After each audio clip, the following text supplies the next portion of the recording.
위험관리기법입니다. 참 원서 접수해야죠. 저도 원서 접수해야 됩니다. 깜빡하고 제가 원서 접수를 못한 적도 있고요.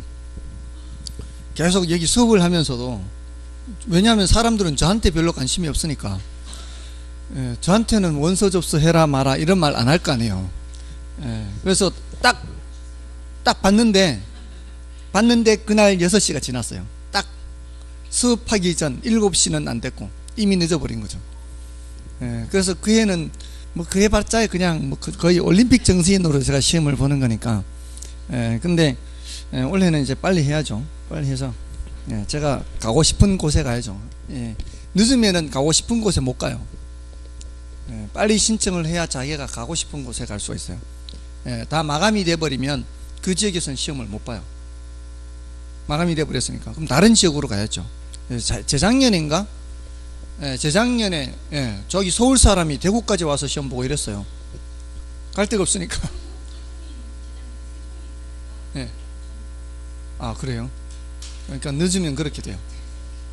그러니까 빨리 해야 돼요. 자, 이제 17번 부동산 관리 기법이죠. 자, 조금 전에 이제 이론 정리는 했으니까 관리 기법 보겠습니다. 자, 1번에 위험을 처리하는 방법 중 위험한 투자를 제외시키는 방법을 통해 얻을 수 있는 수익은 무위험률 밖에 없다. 맞나요? 위험한 투자를 제외시킨다면은 안전한 것만 하겠다는 얘기 아니에요. 그래서 맞고요. 그 다음에 투자자가 위험 혐오 쪽이라는 가정은 수익률이 같을 경우 덜 위험한 쪽을 선택한다는 것이고요.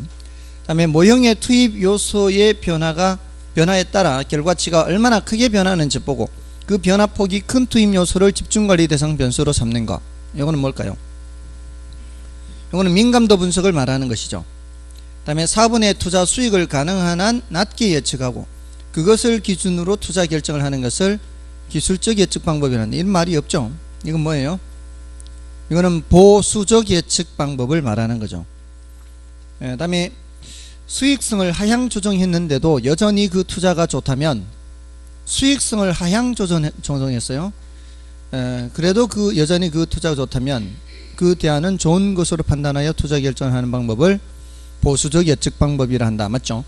기대 수익률을 낮추어 잡는 방법이죠. 그래서 여기서 혹시 이런 표현들을 봤을 때 아까 나왔던 위험 전가라든가 또는 기대 수익률을 하향 조정하는 거, 요구 수익률을 상향 조정하는 거, 또는 민감도 분석, 이런 것들이 바로바로 떠오르지 않는다면은 그 문장의 의미를 조금 더 파악을 할 필요가 있어요. 여러분들이 이 문장의 의미가 파악이 안 된다면은 그럼 속도가 느릴 수밖에 없죠. 문장을 봤을 때 그게 위험 전가에 해당하는 건지, 보수적 예측에 해당하는 건지, 위험 조정 할인율을 사용하는 방법에 해당하는 건지, 이게 매칭이 되도록 하셔야 됩니다. 됐죠? 자, 그래서 안 되면 그런 훈련들을 하시란 말이에요. 자, 그래서 정답 4번이었고요. 다음에 넘어가시면 이제 19번을 보겠습니다. 18번은 여러분이 보시고요. 19번 민감도 분석 또는 감흥도 분석이죠. 틀린 것을 찾습니다. 현금 흐름에 영향을 미치는 어느 한 구성 요소가 변화했을 때 투자에 대한 수년가나 내부 수익률 등의 투자의 결과치가 어느 정도 변동하는가를 분석한다. 맞죠? 근데 그 2번 지문처럼 여러 구성 요소가 집단적으로 변화했을 때도 민감도 분석이라고 해요. 하나뿐만이 아니라 여러 개가. 그래서 맞는 말이고요. 그 다음에 위험한 내용이 현금 수지 등의 투자의 결과치에 어떠한 영향을 미치는가를 파악하는 방법이다. 맞죠? 결과치에 미치는 영향 보는 거고요. 민감도 분석으로 투자 수익에 가장 민감하게 영향을 주는 요소가 무엇인가를 파악할 수 있다. 맞죠? 가장 민감하게 영향을 주는 요소가 집중관리 대상이 되는 거고요. 그게 크게 변하면 크게 변할수록 위험도가 크다, 이렇게 볼 수 있습니다. 그 다음에 5번에 민감도가 작은 투자 아닐수록 수년가나 내부 수익률의 변동폭이 작으며, 맞죠? 상대적으로 안전성이 낮은 게 아니라 안전성은 높죠. 위험도가 낮다는 얘기지 않습니까?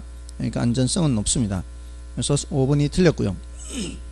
다음에 20번부터 24번까지 계산 문제인데요.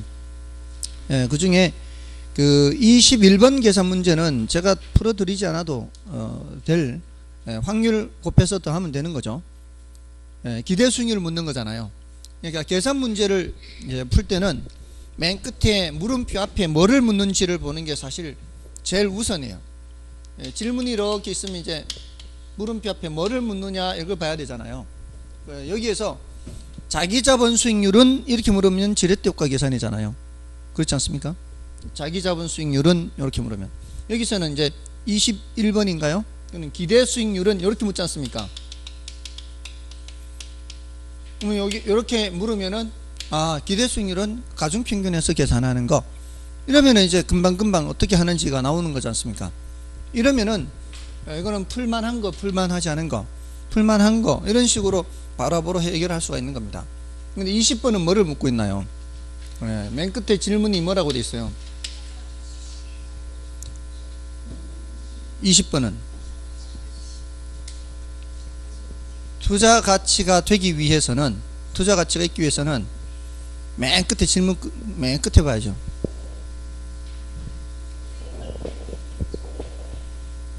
뭐가 얼마 되어야 투자 가치가 있는 거 있잖아요. 뭐가 얼마 되어야, 임대료 연수익률은 최소 얼마가 되어야, 이렇게 되고 있잖아요. 구해야 되는 게 투자 가치를 구해야 되는 거예요. 투자 가치가 있을 수 있도록 하는 임대료 연수익률을 묻고 있지 않습니까? 그죠? 이거는 수학의 문제가 아니고 국어의 문제죠. 지금 이제 국어가 지금 해석이 안 되는 거예요. 지금 그 투자 가치가 있기 위해서는 임대료 연수익률이 몇 프로는 돼야 되는, 이 말 아니에요. 맞지 않습니까? 임대료 연수익률을 묻고 있는 거라고요. 얘가 최소 몇 프로 이상 돼야 되느냐, 이렇게 묻고 있다고요. 그럼 임대료 연수익률이라는 게 뭐냐 이 말이에요. 이게 해석이 됩니까? 안 되면은 패스예요. 임대료 연수익률은 뭐와 같은 거예요?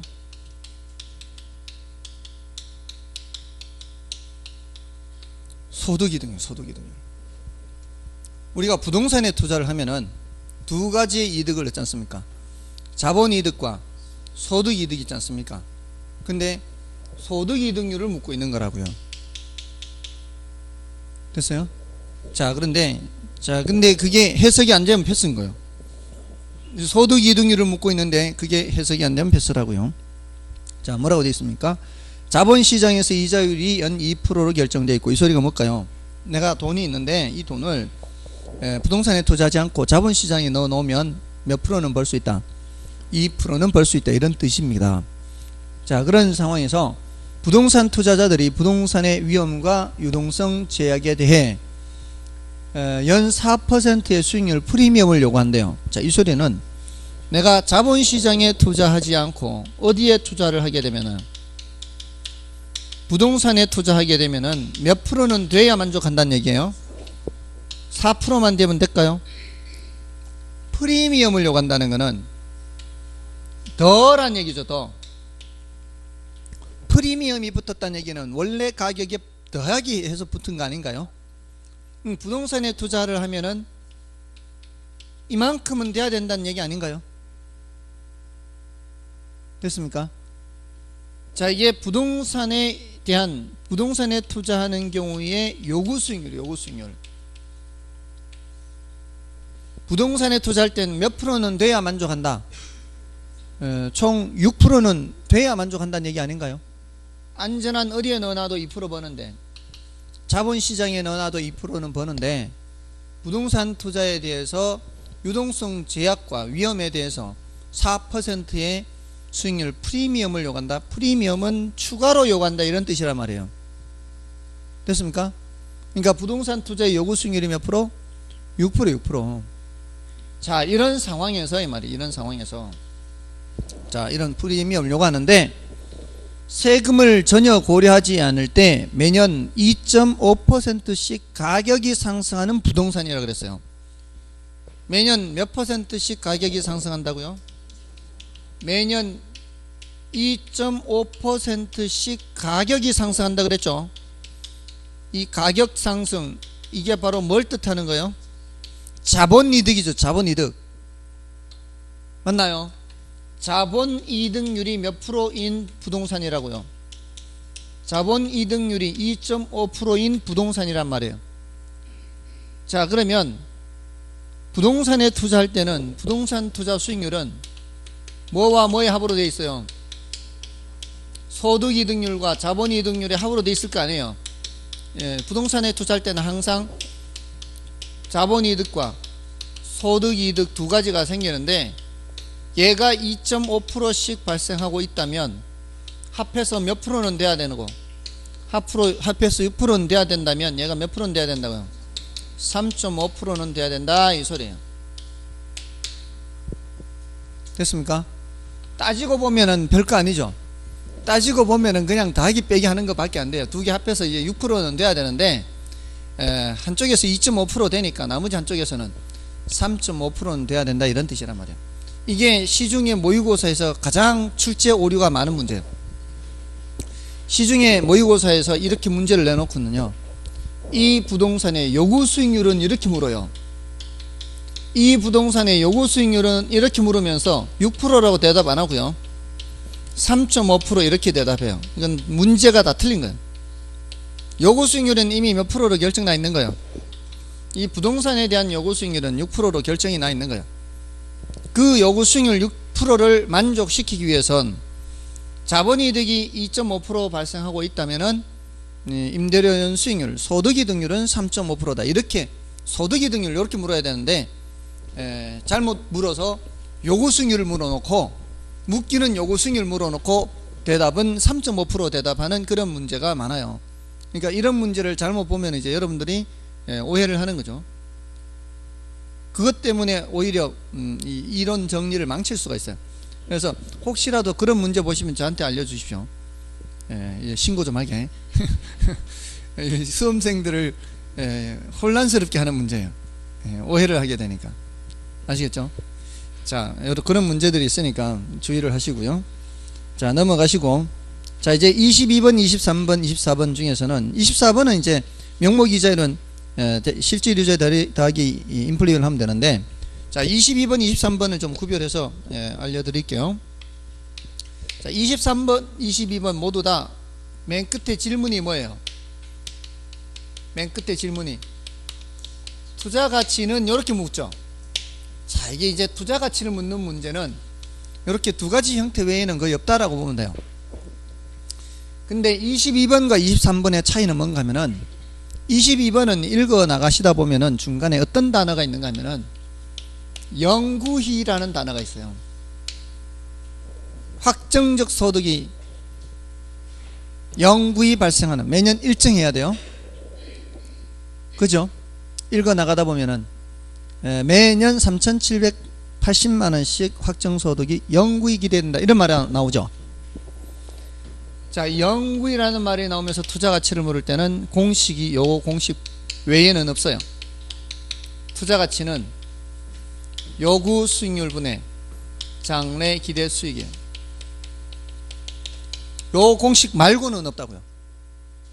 영구히 하면서 투자가치 물으면. 근데 요구 수익률 계산하는 거는 이미 앞에서 했잖아요. 무위험률 더하기 위험할증률 더하기 예상 인플레이를 했죠. 자, 그래서 요구 수익률 계산하는 거는 거기 몇 프로 몇 프로, 국공채 실질 이자율이 연 1.5%이고 대상토지 위험 프리미엄이 3.5%이고 매년 3,780만원씩 확정적 소득이 들어와요. 그럼 3,780만원 여기 하면 되는데, 분모에는 밑에 괄호 속에 단 예상 인플레이율은 연간 2%라고 가정한다 했으니까 1.5% 더하기 3.5% 더하기 2% 하면은 7%죠. 그럼 0.07로 나누기 하면 되죠. 그럼 요거 7, 5, 35 하면 돼요. 0 같은 거는 무시하고요. 378 나누기 7 해도 관계없어요. 배열 순서는 같게 돼 있다고요. 그러면 378, 7, 5, 35죠. 7, 5, 35, 28 남죠. 28, 4, 7이 28, 5, 4 배열 순서가 5, 4예요. 5, 4 맞죠? 378 나누기 7 하는 거하고 똑같다고요. 배열 순서만 맞으면 되니까. 그 배열 순서 5, 4인 건 한 개밖에 없잖아요. 아니에요? 간단해요 그냥. 간단해요. 자 이렇게 하면은 되고요. 그럼 이제 23번은 뭔가 하면은 23번은 영구히가 아니고 1년 후 이런 말 나오죠. 자 1년 후 7,200만원이 될 확률이 40%이고 6천만원이 될 확률이 60%이고 자 이럴 때 토지 투자에 따른 요구 수익률이 연 8%라면 현재 그 토지의 투자 가치는 이렇게 묻고 있어요. 자 요거는 앞에서 우리 시장론에서 정보가치 계산한 적이 있어요. 기억하십니까? 그 정보가치 계산 과정에서 정보를 모르는 경우의 계산과 같아요. 정보를 모르는 경우의 계산과 같아요. 그게 99쪽 100쪽이 있어요. 100쪽 100쪽이 있네. 100쪽 100쪽이 있는데 100쪽을 적어 놓으시면 돼요. 자 요거는 이제 1년 후에 어떻게 될 수도 있고 어떻게 될 수도 있어요. 7,200만원이 될 수도 있고 6천만원이 될 수도 있죠. 자 그 확률은 어떻게 되고요. 이게 40% 60%인가요? 자 이럴 때 요구 수익률은 몇 프로? 요구 수익률은 8%.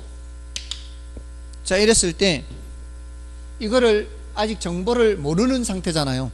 이렇게 될지 이렇게 될지를 알 수 없는 상태. 근데 앞에서는 정보가치 계산할 때는 이렇게 되는 경우와 이렇게 될지 저렇게 될지 알 수 없는 경우의 차이가 정보가치 계산하는 거였거든요. 근데 요거는 정보를 모르는 경우만 계산하면 되는 거예요. 정보를 모르는 경우만 계산하라는 얘기는 두 개를 가중평균해서 더하면은 1년 후에 얼마가 예상이 되고요. 1년 후에 평균 1년 후에 평균은 어떻게 돼요? 1년 후에 평균은 47, 28 428, 288인가요? 그러면 7200 곱하기 0.4 더하기 6000 곱하기 0.6 나누기 0.08 요렇게 하면 된다고. 0.08이고 1.08 1 더하기 0.08이죠. 그럼 왼쪽하고의 차이점이 뭐예요? 요거는 1년 후면은 그냥 요구 수익률로 나누기 하면 안 되고 1 플러스 0.08로 나누기 해야 되고, 여기는 영구이죠. 영구일 때는 뭘로만 나누기 해요? 요구 수익률로만 나누기 해요. 그러니까 무한이잖아요. 무한. 영구이 무한이잖아요. 무한일 때는 요구 수익률로만 나누기 하고요. 유한일 때는, 여기 유한이죠. 1년 후. 유한일 때는 1 플러스 해야 돼요. 그러니까 1년 후일 때는 한 번 나누기 하는 거고 2년 후일 때는 두 번 나누기 하는 거고, 이렇게 되는 거예요. 됐습니까? 똑같은 투자 가치를 물어도 영구히 나오면은 요구 수익률분의 장래 예상 수익, 1년 후 이렇게 하면은 이럴 수도 있고 저럴 수도 있고 해서 곱해서 나누기 하면 되는 거예요. 요 두 문제는 출제된 지가 상당히 오래됐어요. 상당히 오래됐기 때문에 또 한 번쯤은 좀 주의를 해볼 필요가 있고요. 됐습니까? 자, 이제 넘어가시면 기출 문제는 여러분들이 확인하시고요. 자, 이제 포트폴리오를 보겠습니다. 자, 위험관리 기법 이렇게 봤고요.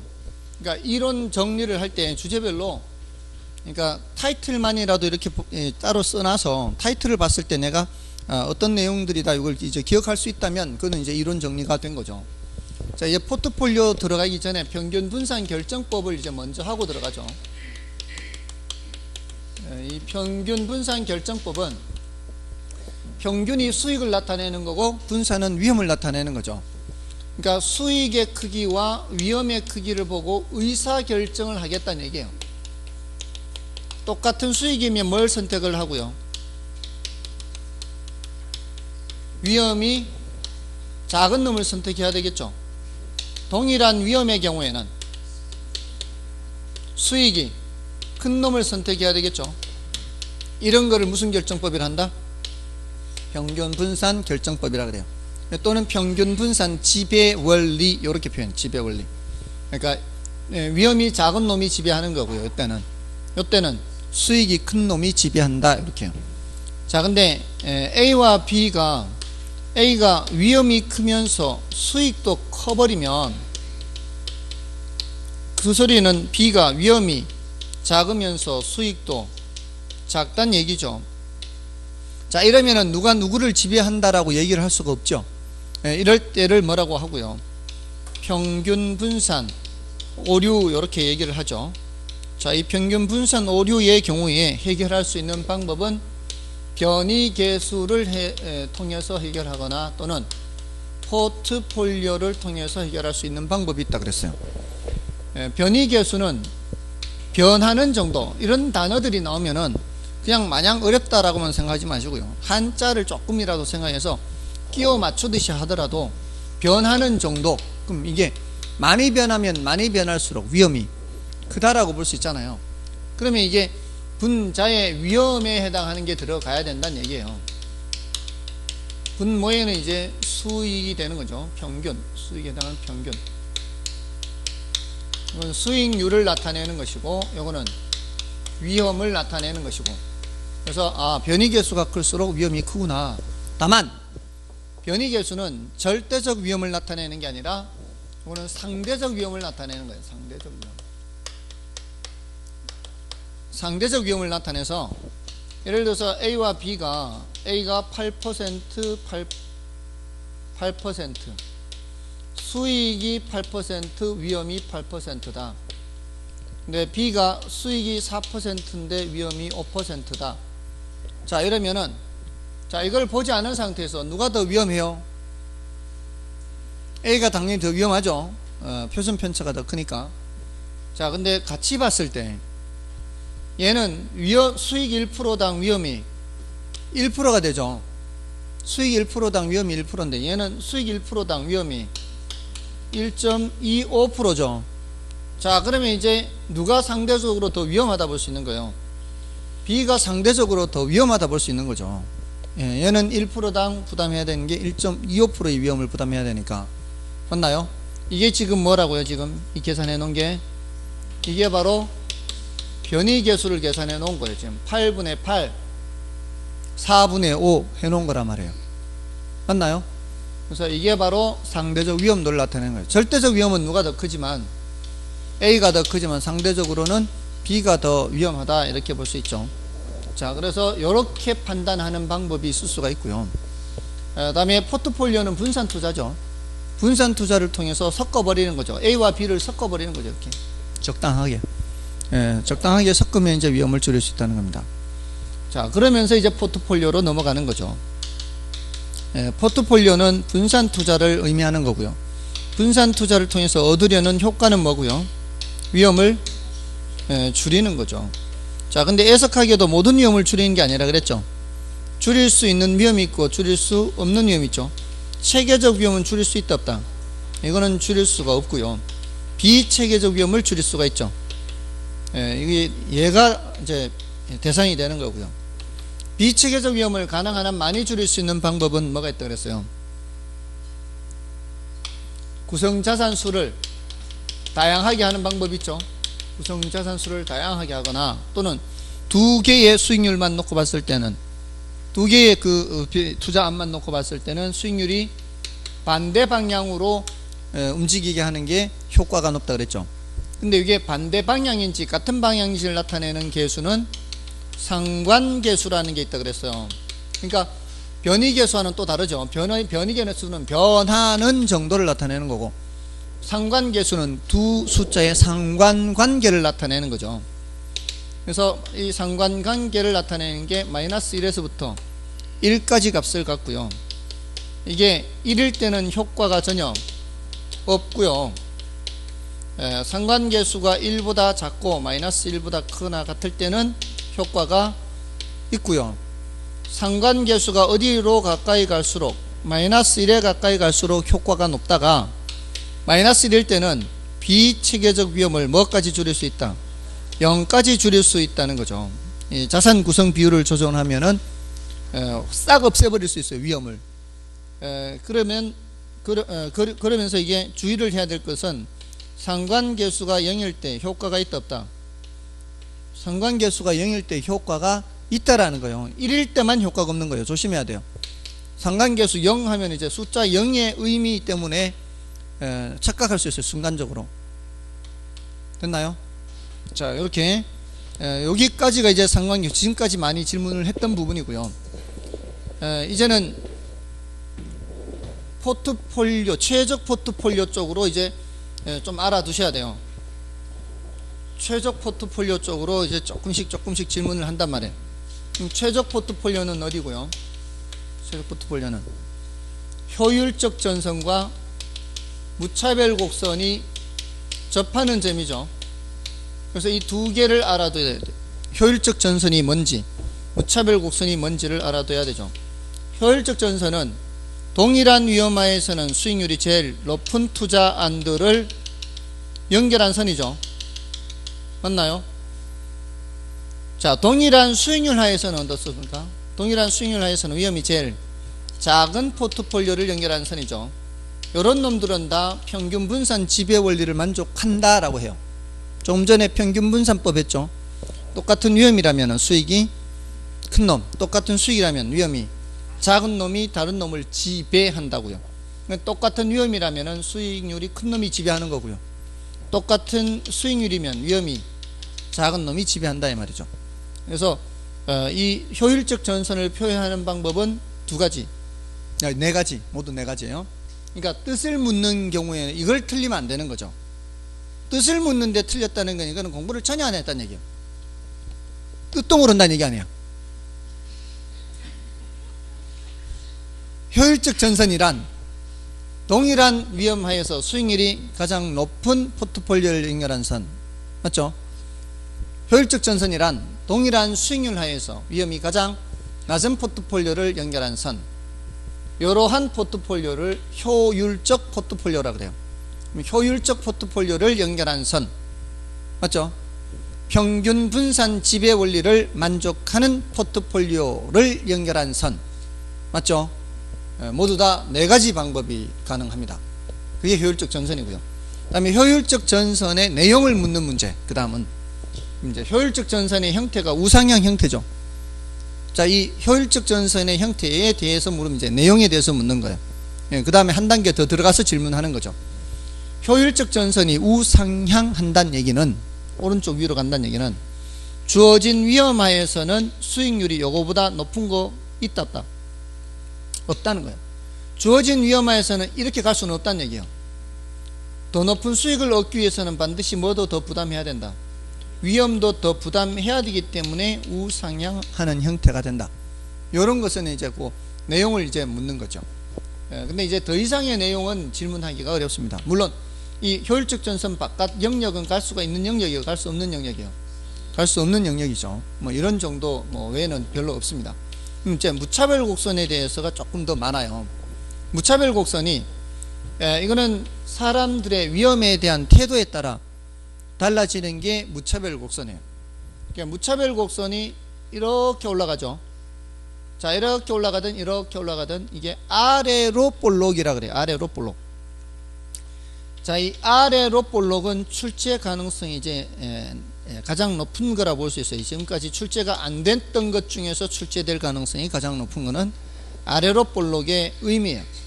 아래로 볼록이라는 얘기는 위험에 대한 태도가 위험 회피형이란 뜻이에요. 위험 회피형, 혐오형, 위험 회피형, 위험 혐오형이에요. 자, 근데 자, 이거 아래로 볼록 맞죠? 이거 아래로 볼록 맞죠? 둘 다 아래로 볼록이기 때문에 이 사람이든 이 사람이든 둘 다 뭐란 얘기예요? 위험 회피형이란 얘기예요. 근데 누가 더 공격적이고 누가 더 보수적이냐? B가 더 공격적, A가 더 보수적이죠. A가 더 보수적, B가 더 공격적. 요거는 출제가 됐어요. 순서가 바뀌었죠. 네, 이게 먼저 출제가 된 게 아니고 이게 먼저 출제가 된 거예요.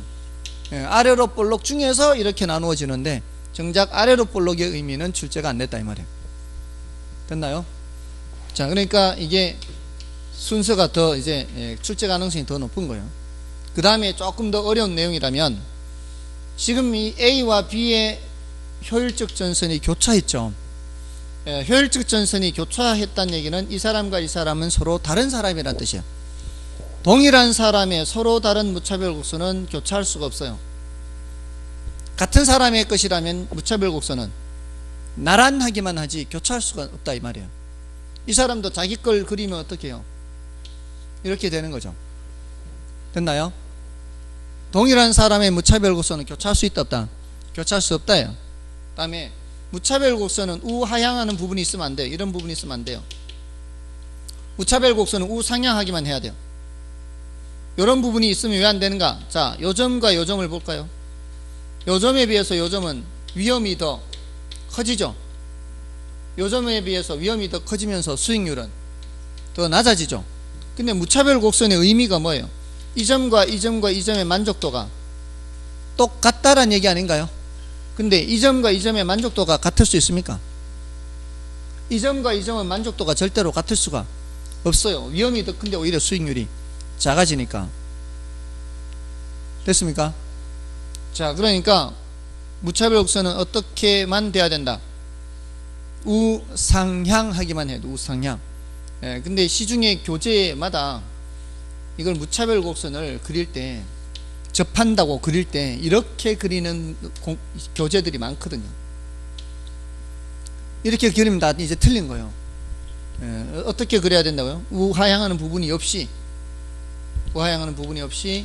이렇게 접하도록 그려야 된다 이 말이에요. 됐나요? 그래서 최적 포트폴리오는 어디고? 최적 포트폴리오는 효율적 전선과 무차별 곡선이 접하는 점이다. 이렇게 됐습니까? 자, 이 정도면은 이제 웬만한 어려운 문제는 커버가 돼요. 웬만한 어려운 문제. 지금까지 뭐는 출제가 이미 됐고요. 보수적 공격적인 것은 출제가 됐어요. 네, 이거 아래로 볼록이라든가 이 같은 사람의 무차별 곡선은 교차할 수 있다 없다? 교차할 수 없다. 뭐 이런 내용까지 추가를 하면 돼요. 자, 그럼 이제 포트폴리오 이론이 정리가 됐고요. 자, 184쪽에 1번부터 보겠습니다. 1번에 평균 분산 결정법에 대한 다음 설명 중 틀린 것은 1번에 평균과 분산을 이용하여 투자 대안을 선택하는 방법을 평균 분산 결정법이라 한다. 맞죠? 다음에 2번 A의 수익의 크기가 B의 수익의 크기보다 큰 경우에 이런 말이 나오잖아요. 나오면 벌써 A를 잡고 시작해야 돼요. 나중에 잡는 게 아니고 미리부터 뭐를 잡고 A를 잡고 시작하는 거예요. 어떤 한 기준으로 좋은 놈이 나오잖아요. 그럼 다른 사람이 잡기 전에 내가 먼저 잡는다는 생각으로 얼른 잡고 봐야 돼요. 수익이 누가 더 크다 그랬어요? A가 더 크다 그랬죠. 일단 잡고서 뒤에 읽을 때 위험도 더 크다 그러면 놓으면 되는 거고, 일단 잡고 시작하는 거예요. 맞잖아요. 근데 A가 위험이 더 크다란 말이 없으면 그때는 계속 갖고 가면 되는 거잖아요. 일단 A를 잡았죠. A를 잡았는데 A의 위험의 크기가 B보다 작거나 같대요. 크단 말이 없잖아요. 그럼 계속 들고 가는 거죠. A가 선호되는 거죠. 됐습니까? 이렇게 해야 빨라요. 안 그러면 다 읽고 판단하면 다시 한번 읽어야 돼요. 그러니까 어떤 한 기준으로 먼저 판단을 하고 다른 기준으로 또 괜찮다 그러면 들고 가는 거고, 어떤 한 기준을 잡았는데 다른 기준으로 안 좋다 그러면 그때 놓으면 되니까. 됐죠? 그러면 자, 3번을 볼까요? A의 수익의 크기가 B의 수익의 크기보다 작대요. 그럼 뭐를 잡아야 돼요? 일단 B를 잡았죠. B를 잡았잖아요. 근데 A의 위험의 크기가 B보다 작대요. A가 위험이 작다는 A가 더 좋다는 얘기 아니에요. B를 잡았는데 위험이 A가 더 좋네? 그럼 놔야지 그땐. 이 경우가 바로 뭐예요? 이 경우가 바로 평균 분산 오류가 발생하는 경우란 말이에요. 근데 B가 선호된다고 했으니까 틀린 거다 이 말이죠. 그 다음에 4번 A가 B보다 수익과 위험이 모두 더 큰 경우에 평균 분산 결정법으로는 의사결정을 할 수가 없으며 이를 평균 분산 오류 됐고요. 평균 분산 오류가 발생하는 경우 어느 대안을 선택하느냐는 것은 투자자가 위험을 감수하려 하는 정도나 추가 위험에 대한 추가 수익의 정도에 달려있다. 그렇죠. 그 위험에 대한 태도에 따라 구체적으로 달라져요. 아까 이거 8%일 경우 사람들한테 이거 할래요 이거 할래요 하면은 사람들마다 선택이 달라질 수는 있어요. 나는 그래도 위험이 8%보다는 위험이 5%가 나는 그래도 더 낫다. 조금 더 위험을 부담하는 것보다는 상대적으로는 얘가 더 위험하지만 그래도 난 안전한 것이 그래도 조금 더 낫다. 위험이 큰 것보다는. 이런 사람도 있는 반면에 어떤 사람은 위험이 조금 더 커지더라도 상대적으로 얘가 더 안전하니까, 더 위험하니까, 얘가 더 안전하니까 나는 A를 선택할란다. 사람마다 다를 수 있다는 거죠. 그러지 않겠습니까? 그래서 위험에 대한 태도에 따라 구체적으로 달라지는 거죠. 다음에 2번 문제는 그 변이계수는 아까 2번에 5번 지문에 변이계수가 있어요. 변이계수는 아까 뭐라 그랬죠? 변하는 정도, 클수록 위험하다, 안전하다, 클수록 위험하다, 뭐 이런 계수, 그 정도만 이제 파악할 수 있으면 되고요. 그러니까 분자에 표준 편차가 들어가야 된다는 거, 자 그렇게 기억하시고요. 자 넘어가셔서 자 이제 4번, 5번, 6번 중에 일단 4번을 먼저 보시고요. 4번에 포트폴리오에 대한 다음 설명 중 틀린 것은 1번에 포트폴리오를 구성함에 있어서 투자안들의 수익률이 강한 양의 상관관계에 있을 때 분산 투자 효과가 높다. 강한 양의 상관관계라는 것은 1에 가깝다 이런 의미거든요.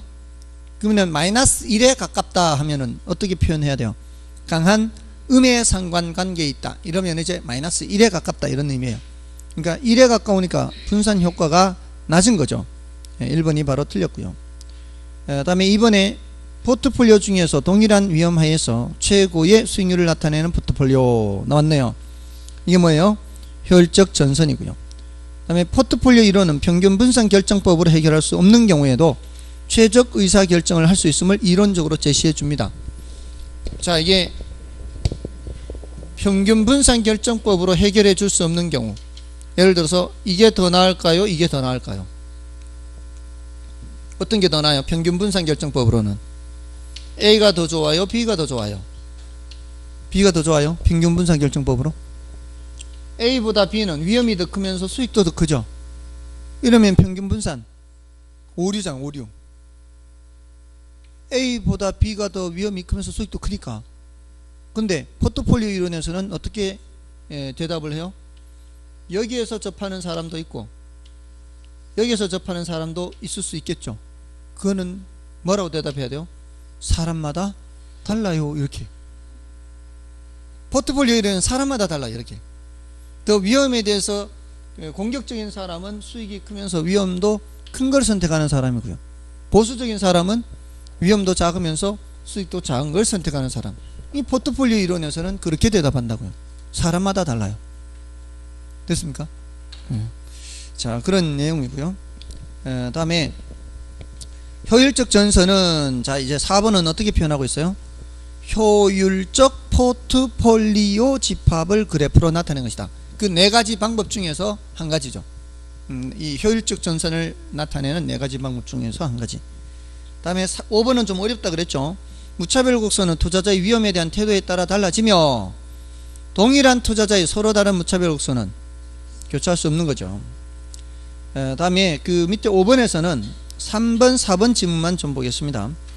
그 3번은 포트폴리오 이론은 하나의 자산에 집중하여 투자하는 경우에 비하여 동일한 위험을 부담하면서도 수익을 증가시키거나 또는 동일한 수익을 얻으면서도 위험을 줄일 수 있는 가능성을 제시한다. 자, 이게 뭔 소린가 하면은 우리는 보통 그 뒷부분 또는 뒷부분부터를 주로 얘기해요. 또는 뒷부분부터.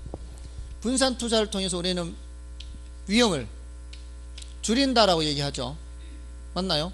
그럼 분산 투자를 하지 않을 때와 분산 투자를 할 때를 비교하면 될 거 아니에요. 분산 투자를 하지 않는다 이 소리는 몰빵 투자하는 거 아니에요. 몰빵 투자할 때에 누가 여기에 이제 투자가 있다고 생각해 보세요.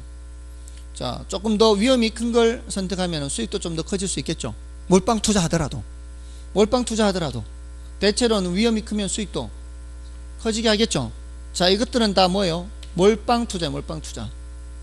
자, A 주식에 몰빵 투자, B 주식에 몰빵 투자, C 주식에 몰빵 투자 하는데 시험에는 몰빵이라고 안 나오고요. 집중 투자 뭐 이렇게 되겠죠. 분산 투자하면 어떻게 나올까요? 분산 투자하면은 어떻게 될까요? 이게 위험을 줄일 수 있겠죠. 수익은 그대로 유지해야 되겠죠. 분산 투자하면서 수익도 줄어들면 안 되죠. 위험을 이렇게 줄일 거 아니에요. 맞나요? 그러면은 분산 투자하지 않는 경우에 비해서 분산 투자를 하게 되면은 이게 더 영역이 이렇게 넓어지지 않을까요? 맞죠? 자, 그러면 여기에서 이 영역에서 이 영역으로 넓어진다는 얘기는 여기 투자하던 사람이 이렇게만 가는 게 아니라 어떻게 갈 수도 있어요. 이렇게 갈 수도 있죠. 맞나요? 이렇게 갈 수도 있지만 이렇게 갈 수도 있잖아요. 동일한 수익을 유지하면서 위험을 줄이는 방법으로 분산 투자할 수도 있지만 동일한 위험을 부담하면서 수익을 높이는 방법으로 분산 투자할 수 있다 이 말이에요. 뭔 뜻인지 아시겠죠? 여기에 있던 사람이 이렇게 오듯이 이 말이에요. 여기 있던 사람이 위험을 줄이듯이 이 사람은 수익은 그대로, 위험은 그대로 유지하면서 수익을 높이는 방법으로 분산 투자할 수 있어요. 그러니까 분산 투자하게 되면은 이만큼의 확실하게 더 좋은 영역이 생겨버리는 거죠. 이쪽으로는 이제 위험도 커지니까 반드시 평가를 못 하겠지만 이거는 분명히 더 좋은 영역이죠. 맞나요? 여기보다 이쪽으로가 이 세모같이 생긴 요 영역은 더 영역이 넓어지는 거죠. 그러니까 분산 투자를 통해서 포트폴리오를 통해서 동일한 수익을 유지하면서 위험을 낮출 수도 있지만 동일한 위험을 부담하면서 수익을 높이는 분산 투자도 가능하다는 거죠. 또는 이 대각선 방향으로 갈 수도 있겠죠. 약간의 위험을 줄이면서 약간의 수익을 올리는 방법으로 분산 투자를 할 수도 있습니다. 자, 그게 바로 3번 지문의 의미예요. 3번 지문의 의미가 이런 의미예요. 그 다음에 4번은 위험이 커진다고 해서 수익이 반드시 커지는 것은 아니다. 위험과 수익이 비례 관계에 있다는 것은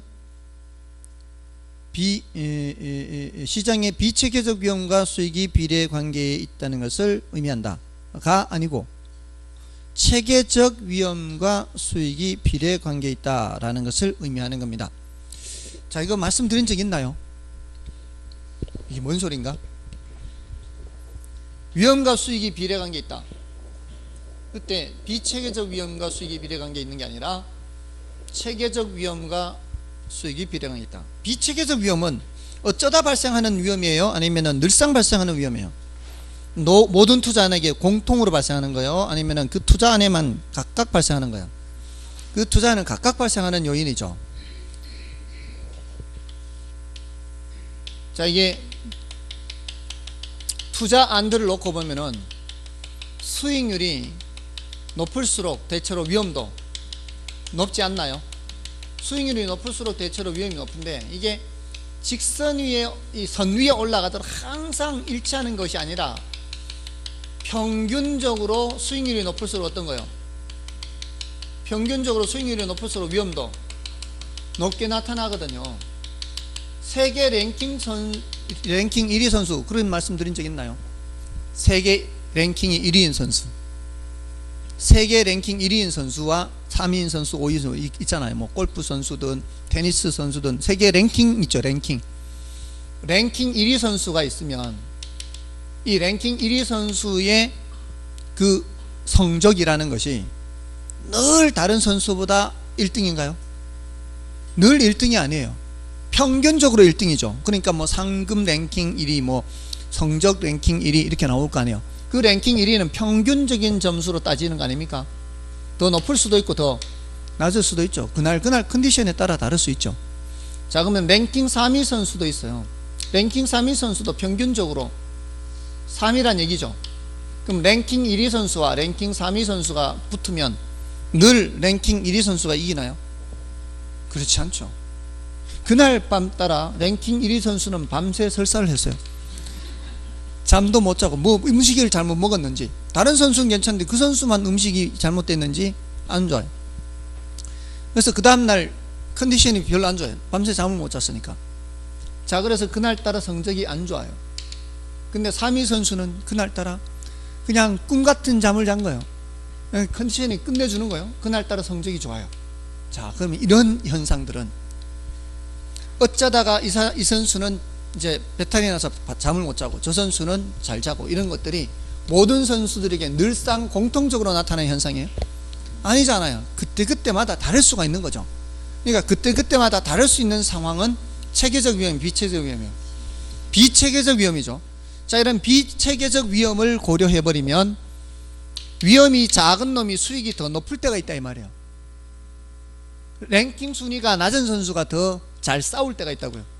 랭킹 순위가 높은 선수가 점수가 낮을 때 있다. 오히려 위험이 큰 놈이 수익이 낮을 수도 있다는 거죠. 경우에 따라. 이거는 뭘 반영을 해버리면, 비체계적 위험을 반영을 해버리면 역전이 될 수 있어요. 반비례가 될 수 있어요. 그래서 수익과 위험의 비례관계는 체계적 위험과 비례관계가 있다. 안정적인 그 실력, 그와 관련이 있지, 비체계적 위험을 고려하면은 역전이 될 수 있는 거예요. 됐나요? 분명히 말씀드렸습니다. 그러니까 이 랭킹 순위를 생각해 보면 돼요. 비체계적 위험을 고려하면은 역전이 될 수 있어요.